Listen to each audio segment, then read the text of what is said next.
que hagan la oración de inicio, por favor. Ay, muchas gracias. Oremos. Dios del amor y de toda ternura, te damos infinitas gracias por darnos la alegría, el gusto y la oportunidad de reunirnos por estos medios, que aunque estemos tan distantes de un país inclusive a otro, de distintos estados, recordamos que donde estemos reunidas dos o tres en tu nombre, tú estás ahí presente. Te pido que bendigas a cada una de mis hermanas, especialmente a nuestra maestra Tania, que tú la bendigas, la ilumines y que todo lo que aprendamos aquí sea de provecho para nuestras vidas, nuestras familias y ministerios. Y todo aquello, Señor, que tú pongas en nuestras manos. Te lo agradecemos infinitamente en nombre de tu Hijo Jesús. Amén. Amén. Amén. Bueno, hoy nos toca, déjenme quito esto, conocer a la diosa Nanea o Nanay o Nanaya. Ya ven que hay diferencias de nombres según las traducciones o también un poco los espacios. A esta diosa nada más es mencionada una vez en el texto y es en Segunda de Macabeos, que para quienes no entramos dentro de, bueno, no se usa mucho la Biblia católica que trae los deuterocanónicos, pues puede resultar extraño. Pero están, la historia o como se menciona ella, es en el libro de Macabeos, y es interesante su historia. En el texto de Macabeos, es el segundo libro de Macabeos, en el capítulo 1 del versículo 13 al 17, eh,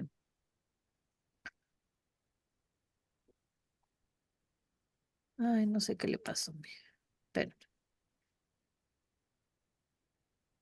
mi Word se hizo raro. Vamos a cerrarlo y prenderlo. Bueno, la diosa Nanea, dice el texto de Macabeos que, es que ya, ahora sí.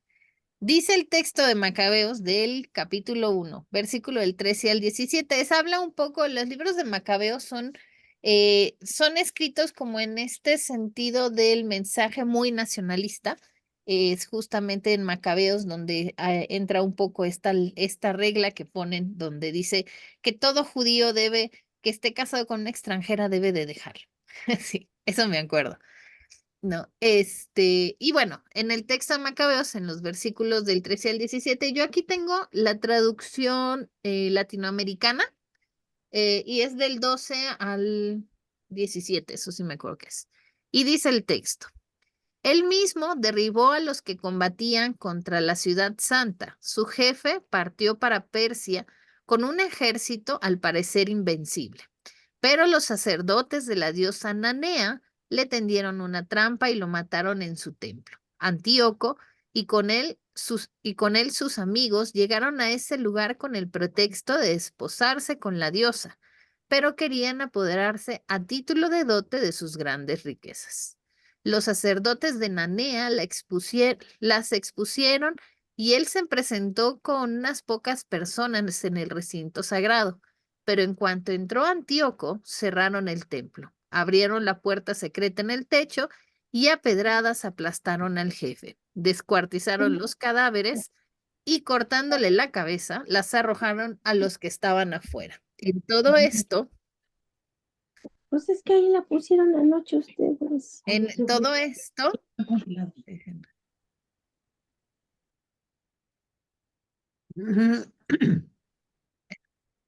En todo esto, perdón, les estaba silenciando el micrófono. En todo esto, sea bendito nuestro Dios que ha entregado a los impíos a la muerte. Habla de la muerte de Antíoco. Hay una diferencia porque en primero de Macabeos, que relata también este suceso, no se habla de la diosa Nanea, no se habla de los sacerdotes y tampoco se habla de la muerte. Se menciona la muerte de Antíoco en otro espacio, ¿no? Pero se asemejan un poco los textos. Entonces, nada más es nombrada así, los sacerdotes de Nanea. Y la cuestión aquí es quién es Nanea, ¿no? Nanea es una diosa sumeria que durante el tiempo de los Seleucidas era la diosa principal de la ciudad persa de Susa y se identificó con Artemisa o Afrodita en el mundo griego, o con Isis en Egipto, o con Anaíta en Irán, o con Venus en Roma. Recordemos que los nombres de las diosas van cambiando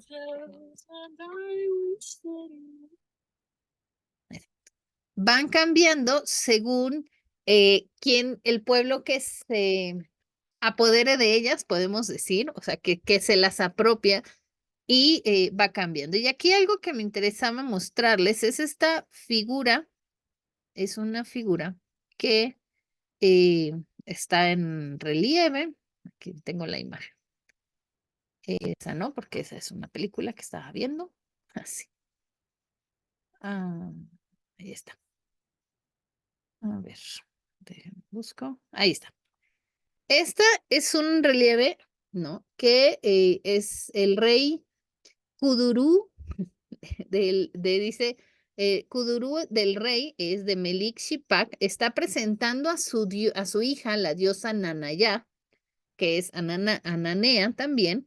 Ella está sentada en el trono, que es a quien vemos aquí sentada como en grande, y hay una representación en la parte de arriba, una estrella, una luna y el sol. Cada una de estas representaciones se habla de la estrella es Ishtar, que ya hablamos de ella en el primer estudio o en el segundo.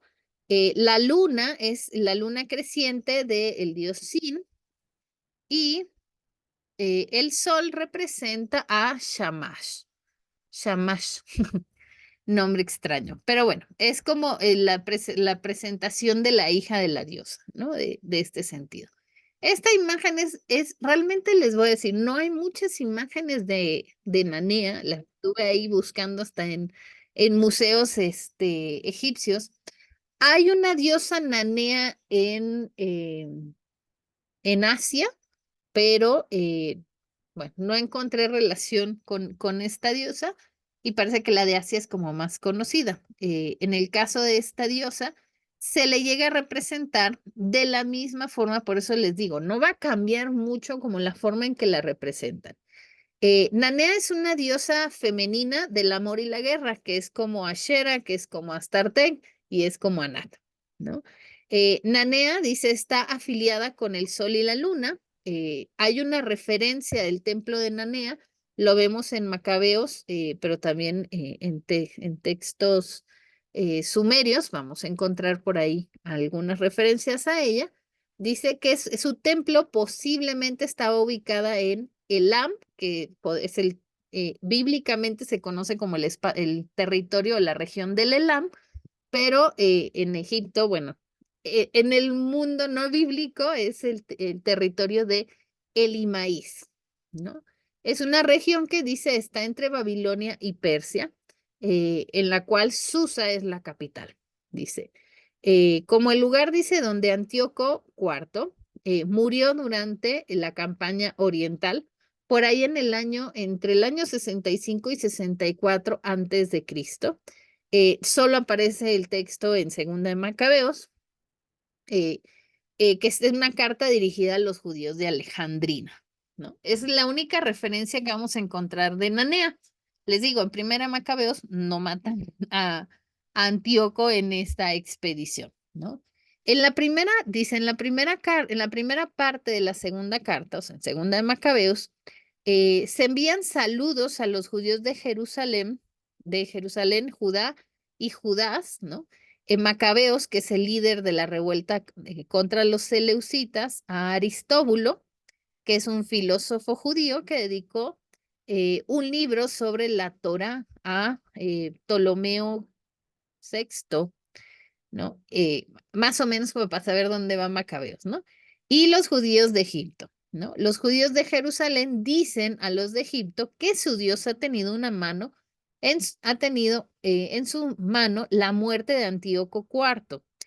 Irónicamente, dice, Dice, y no probablemente accidental, es un libro dedicado a devolver medida por medida. El libro de Segunda de Macabeos. El poderoso antagonista principal del templo de Jerusalén ha sido eliminado en el templo de Nanea por un puñado de sacerdotes. Según la historia de Segunda de Macabeos, Antíoco iba a contraer matrimonio con la diosa Nanea en Persia. Tal matrimonio es a la vez una transacción religiosa y económica, dando derecho a Antíoco a reclamar la riqueza del templo. El matrimonio sagrado de un rey reinante con una diosa es un rito con una larga historia en Mesopotamia. No era extraño, ¿no? Y las regiones adyacentes. En el caso de Antíoco IV, también se dice que se casó con la diosa Atargatis de Hierápolis en Siria y tomó sus tesoros del templo como dote. Otra de las fuentes antiguas, Flavio Josefo y Apión, confirman el ataque de Antíoco a un templo en Elimais, aunque dice identifican a la diosa como Artemisa o Afrodita, no como Ananea. Les digo, esto va el nombre de las diosas van a cambiar, aunque busquemos la imagen y va a ser la misma, yo trato de ponerles imágenes de las diosas o lo que podemos encontrar de la representación, pero se va a parecer, ¿no? Entonces, Flavio y Apión, pues no la identifican como Ananea, sino como Artemisa y Afrodite. Recordemos que estos nombres cambian según la región. En Primera de Macabeos dice, se describe, en Primera Macabeos, capítulo 6, del versículo del 1 al 4, dice, se describe el intento de fallido de Antíoco de apoderarse del rico tesoro de este templo, dice, incluyendo escudos de oro, corazas y armas dejadas por Alejandro, el gran rey macedonio. La principal diferencia en los relatos es que Ananea no se menciona y Antíoco no muere, ¿no? Entre Primera Macabeos y Segunda. En el caso de esta diosa Nanea es todo lo que sabemos, más, bueno, lo que vemos es la imagen, la representación. Algo que me llamó la atención con esta diosa es que se le llega a encontrar, por ahí lo leía, se llega a hablar que Ashera, recordemos que se le llega a considerar a Ashera como la madre de todos los dioses y se considera que Nanea es hija de esta diosa Ashera, ¿no? Por eso hay estas similitudes también, perdón, en el caso de ubicarla o hacer las representaciones en físico. Les decía, en Primera de Macabeos, pues Antíoco no muere, se habla del templo, pero no se habla, se habla del templo y el lugar, ¿no? Pero no se habla de esta diosa, solo es en Segunda de Macabeo. Tendrá que ver con el sentido de la carta, ¿no? Primera y Segunda Macabeo, si los leemos, se parecen mucho, pero bueno, es como alguien escribió Primera de Macabeos y Segunda de Macabeos es quien leyó primero y quiso agregarle ahí cosas al texto, ¿no? En este caso. Y entonces, aquí lo interesante es que, bueno, Ananea es una diosa de Persia, ¿no? Les decía en este sentido. Y déjenme ver, ¿no?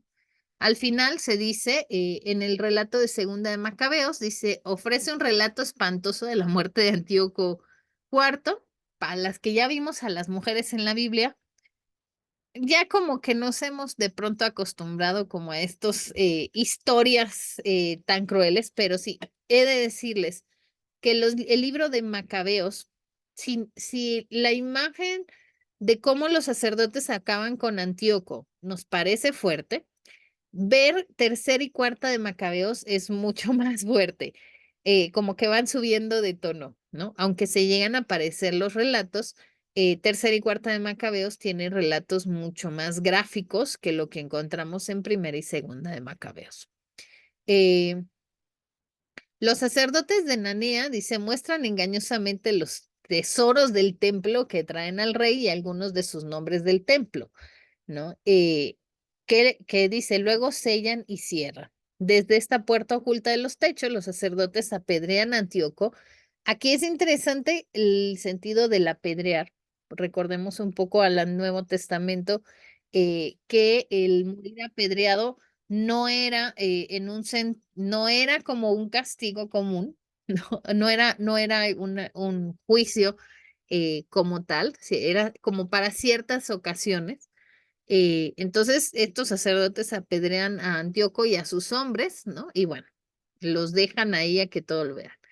Dice, pensando en casarse con una diosa y saquear las riquezas de su tesoro, el gran Antíoco IV encuentra su muerte a manos de los sirvientes de Nanea en su templo.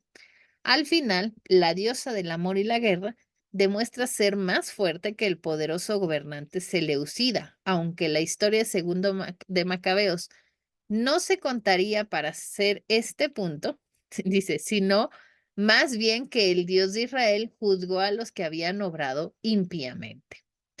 Ah, es interesante, el texto en este caso, el texto de Macabeos es un texto bastante fuerte, pero sí es un texto muy nacionalista, es decir, muy nacionalista del pueblo de Israel, ¿no? Es muy fuerte porque son como leyes, es un poco un texto que fue escrito desde los judíos de la diáspora, tratando desde este intercambio de cartas donde lo que están queriendo decir es tienen que regresar a la tierra de Jerusalén y tienen que adoptar otra vez las leyes o reglas tradicionales.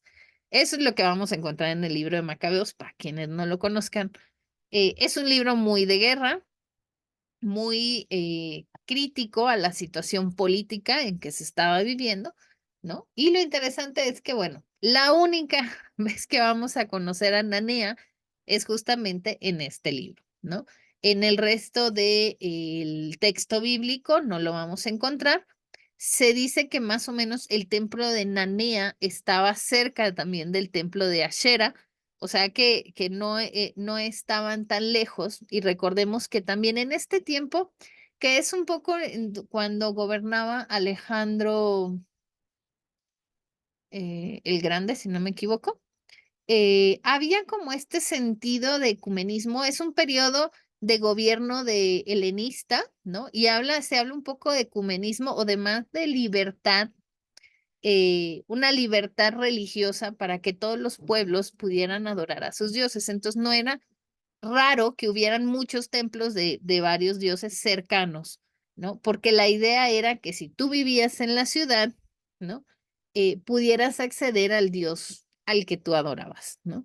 Esto con Macabeos empieza a cambiar un poco y bueno, empieza ahí un poco la persecución, pero vamos a encontrar en el texto de Macabeos también estas diferencias. Y ya les estoy dando eh, ¿cómo se llama?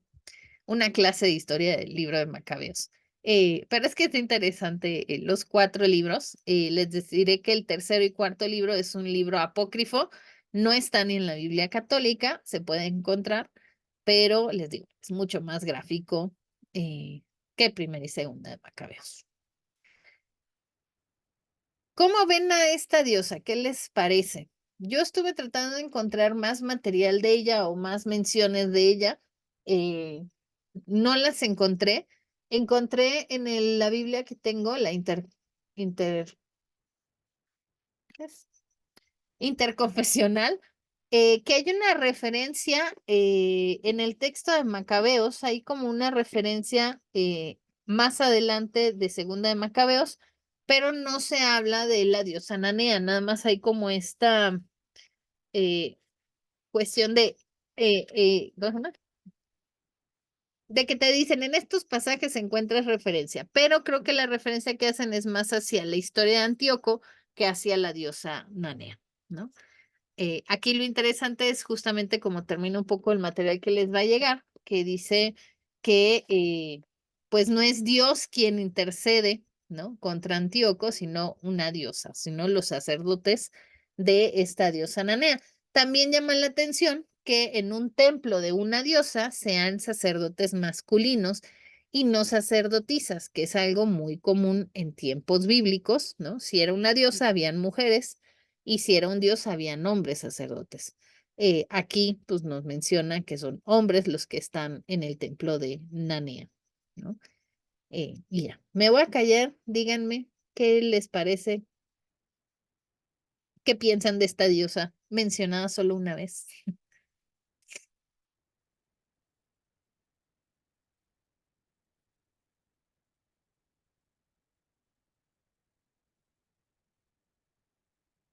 Ya, las dejé anonadadas. Hay diosas de las que son pocas. Vamos a ver y son, o sea, hay muy poca la información. Les digo, yo estuve buscando ahí por sí, ver si los textos judíos o comentarios de los judíos la mencionaban. No la mencionan. O sea, es como, no existió. Lo interesante es ver que esta comparación que hacen con la diosa Shera, Astartek y Anat, y verla desde que es la misma diosa, o sea, está representada igual y cómo cambia el nombre según eh, les iba a decir el país, pero no, según el pueblo o no, o la creencia. ¿Qué llega a pasar aún en la actualidad cuando de pronto hablamos de una representación de Dios? Bueno, nosotros no tenemos una representación física, ¿no? Pero sí, cuando vemos una imagen de Dios dentro de la Iglesia Católica, tenemos una imagen muy, bueno, es la imagen de Jesús, pero muy, muy güero de ojos azules, ¿no?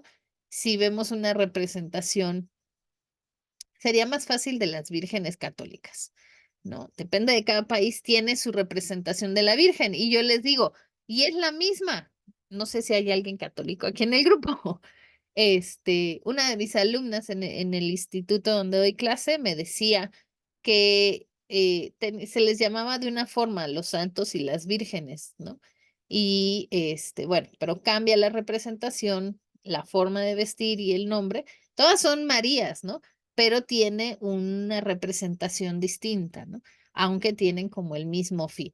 Lo mismo pasaba, si nos damos cuenta, con las diosas en el texto bíblico, en el mundo de Mesopotamia y en este tiempo bíblico, podemos decir, donde la misma imagen de la diosa, pero cambia de nombre. Y ya. ¿Preguntas, dudas, quejas? ¿No? Qué calladas están hoy. Solo un comentario.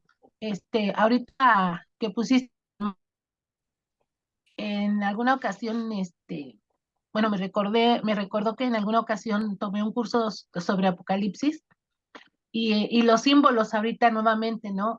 Que había una estrella, que había, o sea, como que mucho la relación de que las diosas llevan este, estrellas, luna. Por ejemplo, la Virgen María, yo no me había puesto, la Virgen de Guadalupe, perdón, yo no me había puesto a ver.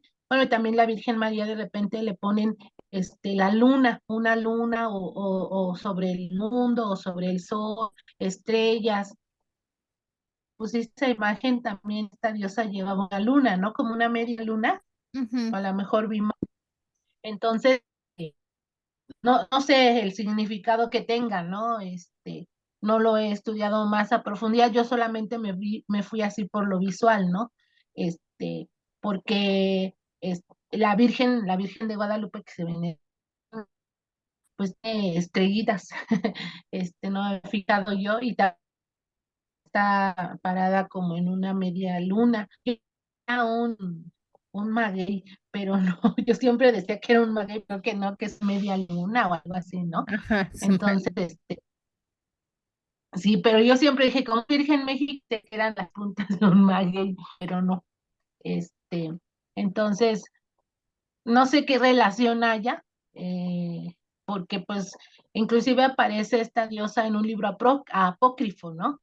Y además hablar de diosas, pues ya quiere decir que pues, no tiene nada que ver con Dios, ¿no? O sea, porque pues se habla de que Dios es único, ¿no? Entonces, estas son como diosas que adoraban con las tradiciones paganas, ¿no? Entonces, no sé qué significado tengan, ya que son que el hombre le ha puesto, ¿no? Símbolos que el hombre como humano le puso a estas deidades, ¿no? Sí, y miren, lo interesante es lo que dices de los símbolos, ¿no? La estrella que tiene que ver con, les dije Astartek o Ashera, Ishtar, ¿no? Eh, y que se hace como la similitud. Ishtar también es representada como una diosa del amor y de la guerra, ¿no? Y también tiene una luna, y bueno, Ishtar tiene animales, la representación de aquí no trae. La luna creciente que aparece en medio, que decías, es del dios Sin, y aquí es interesante. Porque este dios Sin se le conoce en la mitología mesopotámica también como Nana o Nanar, ¿no? Y se parece un poco a Nanea, pero es un dios masculino. También es un dios sumerio. Dice que era conocido como Nana o Nanar, hijo de Enlil, dios del viento, del cielo, y de Nilil, diosa del aire. Va cambiando el nombre, pero aquí lo interesante y lo que les voy a poner ahorita es que este dios Sin, ¿no? Características, dice, características de Nanar y Sin, se representa es como un anciano con cuernos y barba de lapislázuli montado en un toro alado. Su símbolo principal es la creciente luna, pero también el toro que provenía de su padre, ¿no? Lo interesante aquí dice es que se le describía como el padre de Inanna, Sumeria, diosa de la vida, o sea, la diosa Ishtar semita, que posteriormente heredaría el cetro lunar con su esposa Ningal, tuvo a Utu, dios del sol. En Arcadio dice es Shamba, pero les voy a enseñar la foto de el templo de Nanar, podría ser eh, interpretado así. Estoy leyendo sí era. Este sería como una representación del templo a la diosa Nanea. Digo, si el gobernador Antíoco quería ir a quedarse con los tesoros, pues sí tenía bastante dinero, ¿no? Aquí estaba buscando la representación. Había una explicación. Bueno, este es el templo, si se dan cuenta tenían que subir. Y si vemos los templos, que no es muy común encontrar como las fotos o estas interpretaciones de cómo eran los templos en este tiempo, en el Antiguo Oriente, si se dan cuenta llega a parecerse un poco en este sentido eh, al templo del Sol con sus escaleras y sus espacios. Bueno, el templo del Sol es un poco más alto, me parece, pero es un poco más de pirámide, pero se parecen mucho en la parte de las construcciones. Eso es otra cosa que hay que tomar siempre en cuenta. Déjenme ver si aquí dice.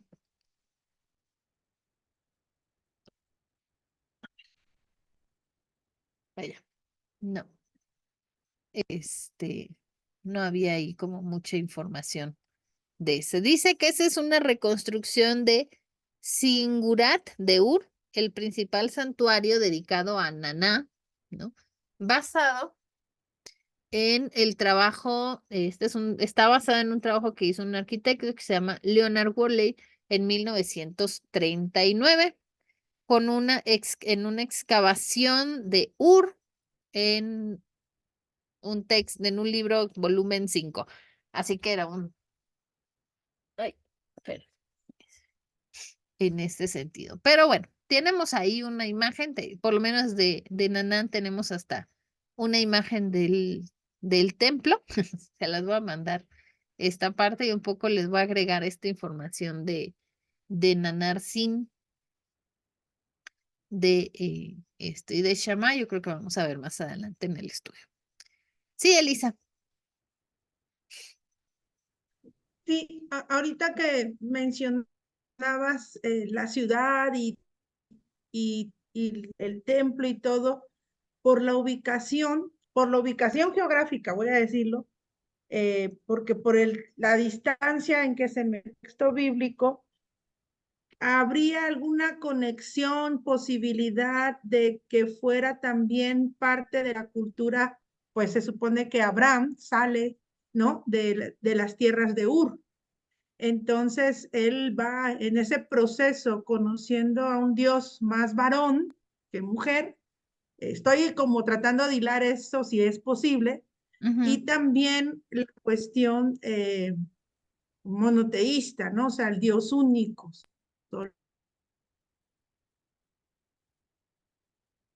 Sí, estoy tratando de ver en un mapa dónde aparece eh, este espacio. Vamos a encontrar, mira, muchas similitudes. Solo Yahvé. Entonces, Ajá, no sé si, por ejemplo,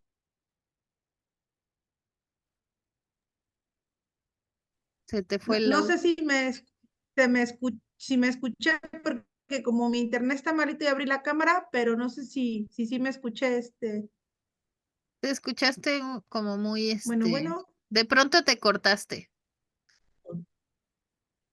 Lo que decía es que no sé si puede haber una conexión entre la cuestión cultural, geográfico o de tiempo con esta diosa que se menciona hasta en los Macabeos, con los textos donde se menciona a Abraham, ¿no? Como su lugar de origen es precisamente Ur, ¿no?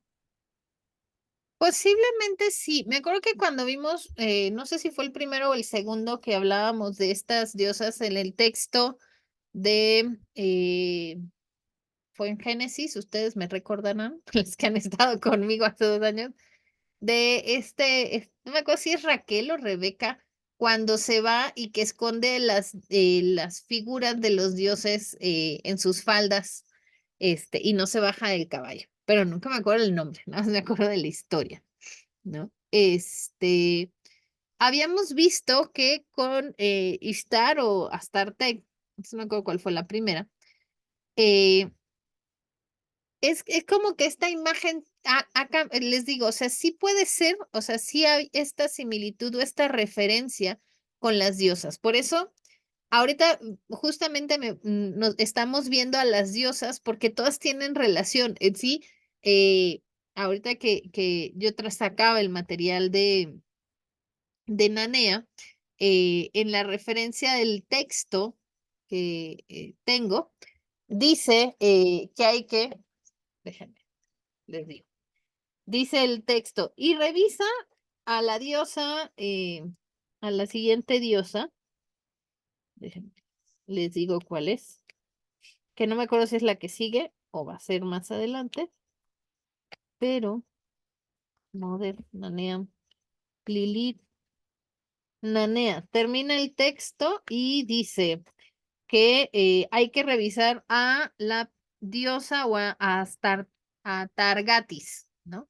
Por esta referencia. Y en cada una de las diosas que aquí en el material les he estado traduciendo, hace como esta referencia de, bueno, quieres ampliar tu información, entonces tienes que irte a la siguiente diosa, ¿no? Y eso es interesante, ¿no? Porque es la misma diosa que ha cambiado, se ha movido de pueblo en pueblo, ¿no? O que la han adoptado de pueblo en pueblo, le cambian el nombre, pero ahí está, ¿no? Con Abraham, en el caso de Abraham y Sara, hemos por ahí un poco cuando he estado viendo, estudiando el contexto del pueblo judío, no era tan extraño, o sea, sí era como, se hablaba mucho de Dios como el único Dios, pero en Génesis no está tan marcado como en los demás textos, ¿no? Y por ahí se habla que posiblemente existía en estos tiempos bíblicos o en estas narraciones bíblicas,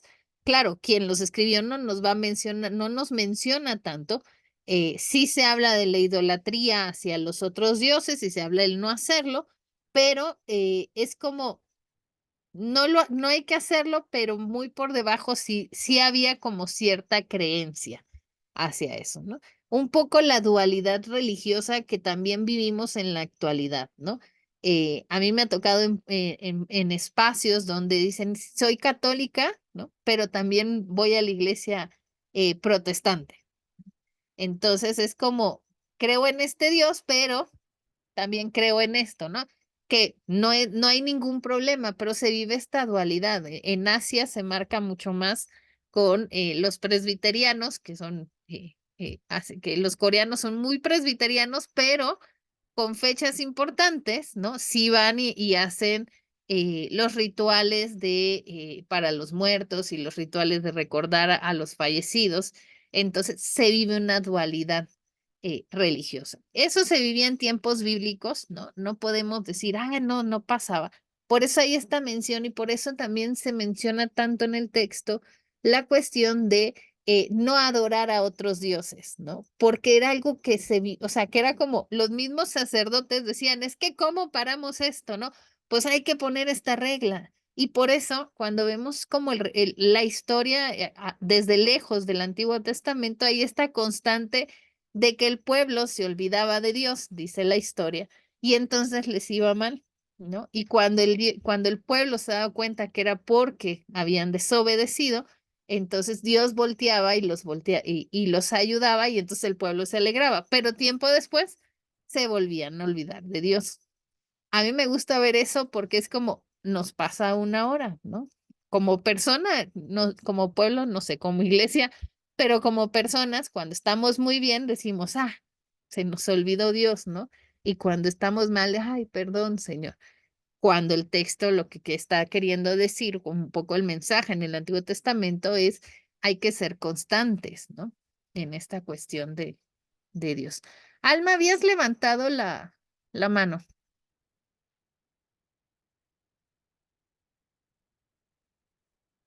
¿no?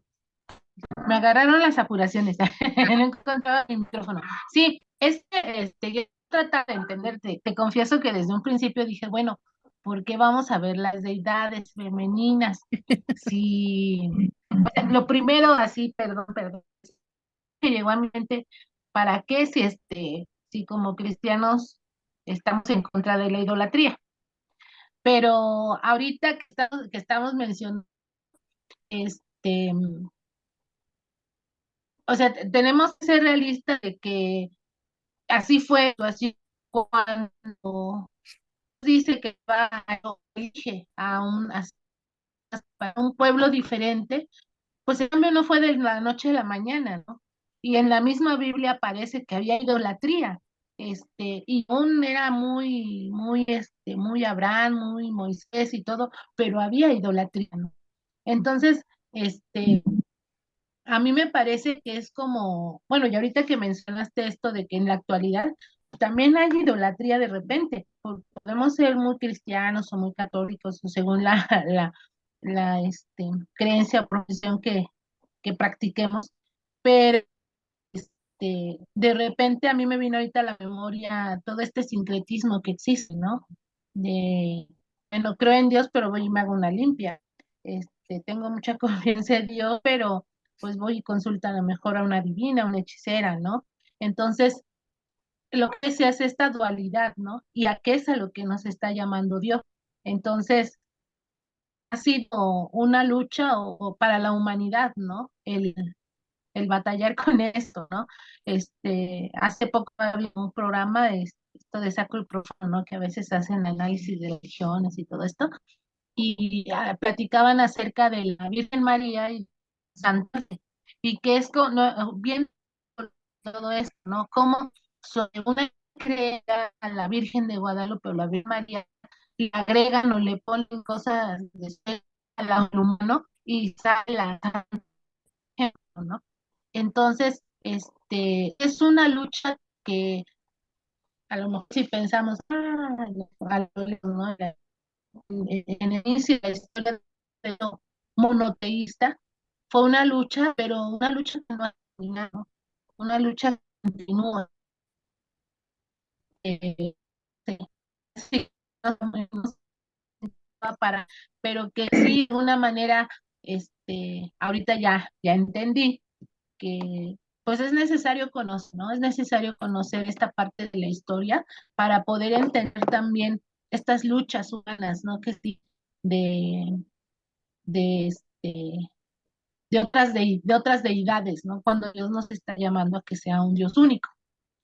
Sin embargo, no esto, pues también condenado, decir, ah, no, pues guácala, ¿no? Esto no, sino que simple y sencillamente cada quien desde su creencia, desde su fe, entendernos, ¿no? Entender de dónde viene, no nada más descartarlo porque sí, ¿no?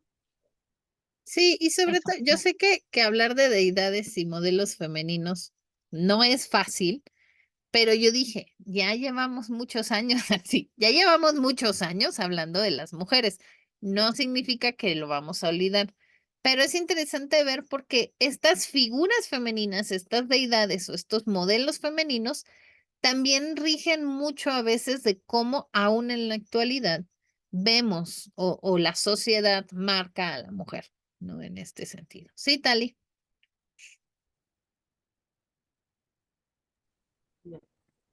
Una pregunta técnica. Mencionas que que el rey se iba a ir a casar con la diosa, ¿no? Era una diosa en persona. ¿Cuál es la idea?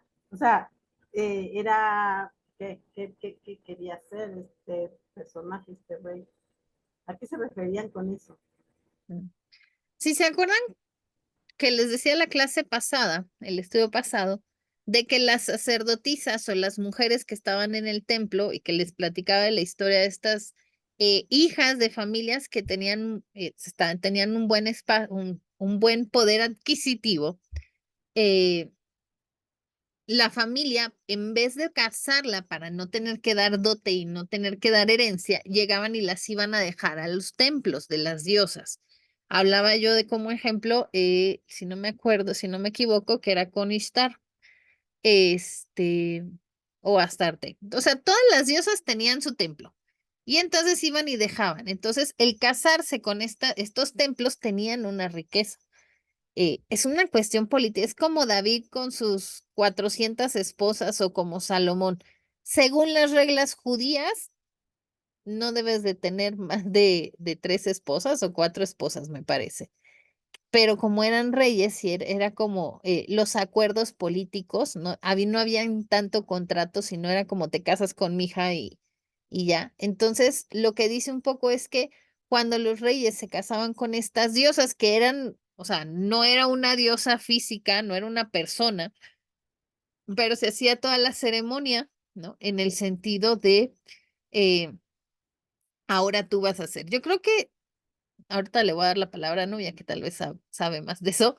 Tiene el sentido como un poco las religiosas o las monjitas que se casan con Dios o con Jesús. No estoy muy segura con cuál de los dos, pero literalmente hacen todo un casamiento y se visten de blanco y usan anillo, ¿no? En este sentido, ¿no? Entonces como de, claro, en el caso del rey, pues se quedan con todo, en el caso de las religiosas, pues no se casan por una cuestión económica, ¿no? Se casan para trabajar en la iglesia católica. Según entiendo yo, no sé mucho de los católicos. Le voy a preguntar a mis alumnas, a mis lindas alumnas de los miércoles. Sí, novia,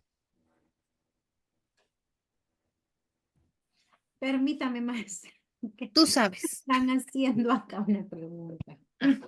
Ay, lo siento, perdón que hoy salí súper tarde de la clase y no había comido. No, yo solo mencionar dos cosas. Y sí, se casan con Dios. El casamiento es con Dios Padre, no con Dios Hijo. Es con ellas, y usan un hábito blanco, como que realmente fueran a contraer un matrimonio con un hombre mortal. No, solo mencionar que en el análisis, creo yo, más allá de nuestros dogmas de fe que podamos tener y todo, es colocar nuevamente en este análisis sociopolítico y religioso que han estado ligados todo el tiempo los poderes políticos, económicos y religiosos, cómo es que esta forma de sacralidad hacia lo femenino se va perdiendo, ¿verdad? Y las funciones que van a tener cada una de estas diosas dentro de ese contexto. Porque a mí al final eso es lo que me impresiona, porque estas diosas tienen muchísimo que ver con el sistema reproductivo, tienen muchísimo que ver con el tema del apropiamiento del cuerpo de las mujeres, la sexualidad y obviamente a lo largo de un tiempo de sometimiento, de manipulación ideológica, es hasta lógico pues que nosotras sintamos como no válido o rechacemos este tipo de experiencias que hubieron en ese momento, ¿no? Porque estamos ya condicionadas por toda la estructura, por todo el sistema, a no ver lo importante que era para nosotras esto, ¿no? A mí lo que me hace recordar muchísimo porque Inanna es la que aparece en este relato de estas mujeres, de Dina, en el relato de Dina, ¿verdad? O sea, ella es la que aparece y va a aparecer como una figura, una divinidad que era la que ayudaba a las mujeres con los partos también. Y luego cómo se transforma hacia todo lo contrario, ¿verdad? Que era la que provocaba los abortos, que era la que se robaba a los niños, ¿verdad? Hasta el punto de llegar a la cultura pop como una vampira. Porque les voy a contar que estoy escribiendo un libro que no es específicamente sobre el vampirismo y hago siempre esta aclaración porque es igual que esto. Voy a poner este ejemplo referencial. Cuando hablamos de vampiros, lo primero que se viene es el libro de Bram Stoker, de Drácula, ¿verdad? Entonces es lo mismo acá. Cuando hablamos de las diosas femeninas, lo que tenemos de referencia es lo que el patriarcado nos ha dicho, lo que el dominio masculino nos ha dicho.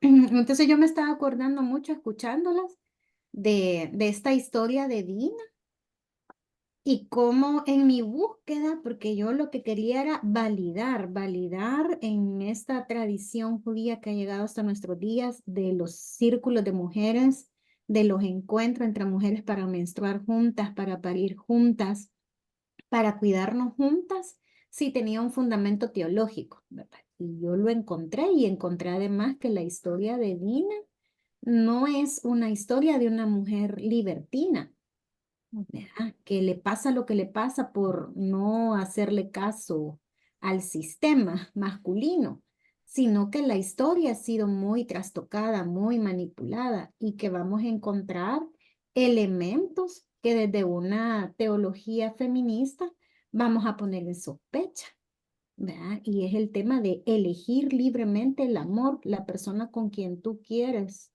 hacer tu vida, la persona con la que tú quieres disfrutar el placer de tu corporeidad, de tu sexualidad, y que no era permitido de esa forma que la mujer eligiera, sino que era el padre, ¿verdad? Y de ahí la gran matazón que se hace a partir de la ruptura del honor de la familia. Eso quería mencionar. Ah, gracias, Nubia. Sí, y digo, lo interesante es cómo, o sea, lo vemos, vamos a ver a estas diosas o estas figuras, digo, ahorita estamos como en la parte eh,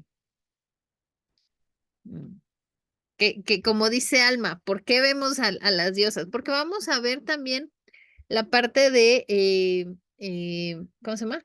La figura de Dios desde lo femenino. ¿No? Y tenemos que conocer a estas diosas porque vamos a encontrar cierta relación o cierto parecido, como se habla de Dios también como este Dios de amor, pero también de este Dios de guerra. ¿No? Entonces vamos a ir conociendo un poquito. Son bastantes ahí mujeres en este sentido. Pero bueno, el casarse es una cuestión, el casarse con una diosa o con un dios, que no es muy común que veamos que una emperatriz o una reina se case con un dios, porque pues no eran tan comunes las mujeres gobernantes, pero pues tenía este sentido, como dice un poco el texto, ¿no? Que les voy a mandar. Ya se había casado con otra diosa y se había llevado los tesoros del templo, ¿no? Es como para darle validez, para no decir que se los robó. ¿No? Que, sí, que también pues implicaba ahí una cuestión política de tener poder, tener riqueza, ¿no? Y llegar a un acuerdo con los sacerdotes o las sacerdotisas. O sea, ahí se mueven un montón de cosas que no tenían que ver en este sentido con Dios. Pero es interesante tu pregunta, Tali, porque no me había puesto a pensar eso. O sea, ¿cómo que se casó, se iba a casar con la diosa, ¿no? Y que nos parece extraño porque es como casarse con alguien que no ves, pero bueno, no es tan extraño de pronto en ciertas religiones o culturas del mundo en el que estamos. Y que no es tan, bueno, sí, sí, no es tan extraño. Las prostitutas sagradas, algunas están casadas con dioses, ¿no? Depende del templo en donde estuvieran. Sí, Nubia. No, y que a mí me recuerda mucho también a una cultura que es mucho más de Oriente. Ujú. Hablemos del Tíbet, por ejemplo, y de cómo, bueno, del Tíbet y de India, porque ambos tienen como esta misma forma de ver la reencarnación de lo divino. Entonces andan buscando como huellitas, señales para decir que aquí en esta niña o en este niño reencarnó la divinidad. Entonces me imagino que algo de esa inculturación había también un poco en estas otras tradiciones. Sí, y además recordemos que también en un momento de la historia se pensaba que los reyes o los líderes estaban, bueno, se habla en el Antiguo Testamento de David y Salomón como puestos por Dios, ¿no? Elegidos por el pueblo, pero estaban ahí, como que Dios y ellos tenían un teléfono rojo donde hablaban más seguido que los demás. ¿No? Y en un momento en la historia se llega a pensar que los mismos reyes de los países, en la historia no solamente del Antiguo Oriente, sino en otros espacios, que los mismos reyes eran dioses. En algún momento se llegó a transfigurar esta imagen, ¿no? Que era como habían reyes que ya se sentían eh, aquí el mero mero y que cuando se iban a morir iban a reencarnar en algún dios. ¿No? No es tan extraño. El ser humano siempre buscamos como esta parte, en el caso de los símbolos, como decía Alma, estaba yo pensando cuando lo mencionó, que también como seres humanos siempre estamos buscando la parte de la significación de los símbolos y la parte de lo misterioso, ¿no? El espacio sigue siendo un espacio muy misterioso para el hombre, ¿no? Y sigue siendo como este objeto de estudio, este objeto de admiración y decir que hay más allá. Lo mismo que el mar, ¿no? El mar sigue siendo un lugar de estudio muy profundo y de mucho significado. Y lo vemos aún mencionado en el texto bíblico, o sea, el mar o el cielo eran espacios a los que, pues, aún en la actualidad, con toda la modernidad, no es como que vamos a ir y a meternos a sumergirnos al mar a ver qué hay en las profundidades. Aún hay profundidades del mar que no conocemos y que dicen ni cómo llegar, ¿no? Aún con tanta tecnología, ¿no? Y es una forma en que también como seres humanos, pues vamos mm, como tratando de darle un sentido a esto que no conocemos o que no sabemos cómo. Y bueno, en el Medio Oriente, pues se le da a la cuestión de estos pueblos, se les da como este sentido de los dioses y las figuras para tratar de entender lo que no se puede entender. Ah, bueno, ya. Sí, dale. No, nada más eh, estoy pensando en esta, como en algo que ahorita me está como significando el estudio de las mujeres, de las deidades, es un poco reconocer una cosmovisión un poco diferente en cuanto a las mujeres, ¿no? Inclusive los aztecas tenían mujeres diosas, ¿no? Ahorita no podríamos imaginar por ningún lado, bueno, digo, me refiero a los protestantes, no estoy, los católicos tienen bien clara esta idea de que puede ser una mujer, una deidad, puede ser una mujer. Los protestantes, las protestantes, ni nos digan eso, ¿no? Pero a lo que voy es que somos imagen de la deidad a la que adoramos. Así dice, ¿no? Ujú. Los creó a imagen de Dios, ¿no? Hombre y mujer. Estamos creadas a la imagen del Dios o del ser, del ser, a la que adoramos. ¿Sí me explico? Entonces, eh, puedo entender en el contexto en el que se escribe esta parte de que somos imagen de Dios cuando podemos pensar en que en aquel entonces tenían imágenes de mujeres diosas. Bueno, de Dios. Entonces, creo que eso de alguna manera a mí me permite en este momento entender o me da una visión diferente desde donde podemos vernos como mujeres, ¿no? Como dignas, como no estoy diciendo tanto como diosas, pero sí dignas de ser, de haber sido creadas a imagen de Dios. Dios, diosa, lo que sea, ¿no? Que tenemos esta posibilidad de vernos a esa imagen, ¿no? Y yo creo que eso significa mucho el lugar de la mujer en nuestra actualidad, tanto en la iglesia como en la parte social, como en la parte doméstica, ¿no? Es decir, tú le pegarías a una persona que tiene imagen de diosa, por ejemplo, ¿no? Maltratarías a una niña que puede tener la imagen del dios al que adoras, ¿no? O de la diosa a la que adoras. Es decir, me trae a estas reflexiones de si somos imagen de Dios, mujeres también, podemos como instrumentarlo como pedagógico, un poco para disminuir estas desigualdades en la iglesia. Se me ocurre. Nada más. Y también dense cuenta, estamos, si me quisiera, o sea, si nos quisiéramos ir mucho más allá de la historia, nos podemos ir con los egipcios. Por ahí yo sé que este video lo ve una amiga que se llama Alma, que es experta en egiptología y me dijo, no, cuando quieras hablamos de diosas egipcias y se sabe toda la historia. Y yo le digo, pues tú sabes más que yo de estas deidades. Me dice, sí, pero es que tú lo estás tocando desde el texto bíblico, ¿no? Ella lo sabe desde la cuestión de historia, ¿no? Y lo interesante es que desde que hemos conocido a las mujeres de la Biblia, ahora vemos el texto, o espero yo que vean el texto bíblico, que sí es muy patriarcal, pero también se menciona a muchas mujeres, ¿no? Con nombre, sin nombre. No hemos hablado de las mujeres que no dicen y que ahí tengo pendiente ese estudio, ¿no? Pero cómo entender que aún en el texto bíblico, que siempre se nos ha presentado una imagen de mujer muy sumisa, ¿no? Y que ya vimos con las mujeres que hablan que no, y vemos con estas deidades que son representadas como las diosas del amor, pero también de la guerra, de este sentido de protección, pero también de amor, ¿no? Y eso es muy interesante, bueno, para mí me parece muy interesante porque, o sea, nos hace ver de entender que el contexto, ¿no? También en dónde se escribió, en dónde están mencionadas, pues habla del contexto social, político e histórico en el que están mencionadas, pero en todas habían mujeres, ¿no? Y eso es algo importante de reconocer también en el texto.